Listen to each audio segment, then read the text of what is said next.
السلام علیکم ورحمۃ اللہ وبرکاتہ۔ دوستوں، ویسے تو ہمارے اسلام میں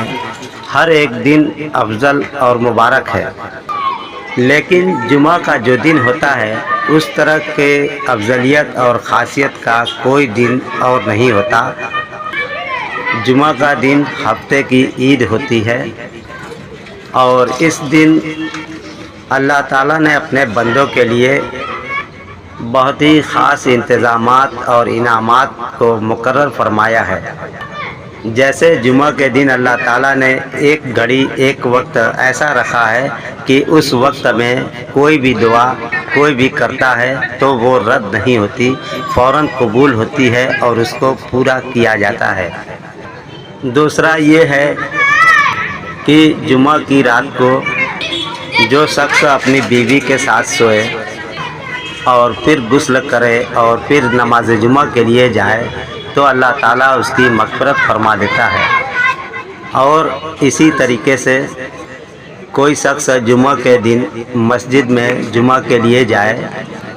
اور سب سے پہلے 2 رکعت نفل نماز تحیۃ الوضو کی ادا کرے اور تمام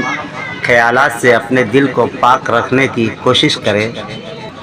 تو اللہ تعالیٰ اس کے تمام گناہوں کو معاف کر دیتے ہیں۔ اور ایک خاصیت اس کی اور بڑی خاصیت جو ہے وہ یہ ہے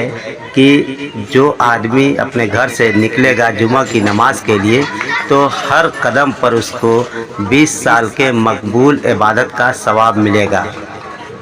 اور پھر اسی طریقے سے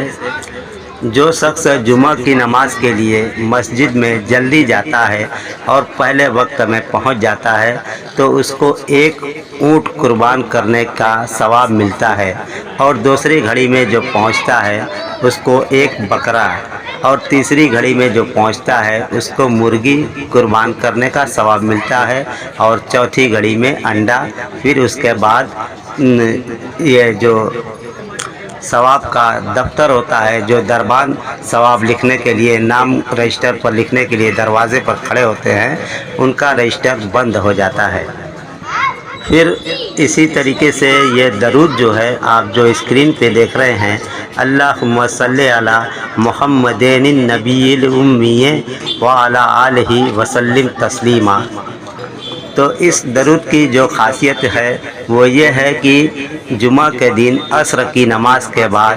فرض نماز پڑھنے کے بعد اپنی جگہ سے اٹھنے سے پہلے جو آدمی 70 بار یا 80 بار اس کو پڑھ لیتا ہے تو اگر 80 بار پڑھ لیتا ہے تو اس کے 80 سال کے گناہ معاف کر دیے جاتے ہیں اور 80 سال کی عبادت کا ثواب بھی دیا جاتا ہے۔ اسی حساب سے رمضان کے مہینے میں ہر ایک نیکی کا ثواب 70 گنا ملتا ہے، تو اگر کوئی یہ عمل جمعہ کے دن رمضان کے مہینے میں کرتا ہے تو اس کو 5600 سال کی عبادت کا ثواب ملے گا اور 5600 سال کے گناہ مٹا دیے جائیں گے۔ اب آپ ہی سوچ لیجئے کہ وہ شخص کتنا خوش نصیب ہوگا جس کو اللہ تعالیٰ یہ عمل کرنے کی توفیق دے دے۔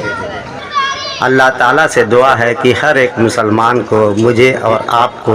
اس عمل کی اور ہر ایک نیک عمل کرنے کی توفیق عطا فرمائے۔ آمین ثم آمین۔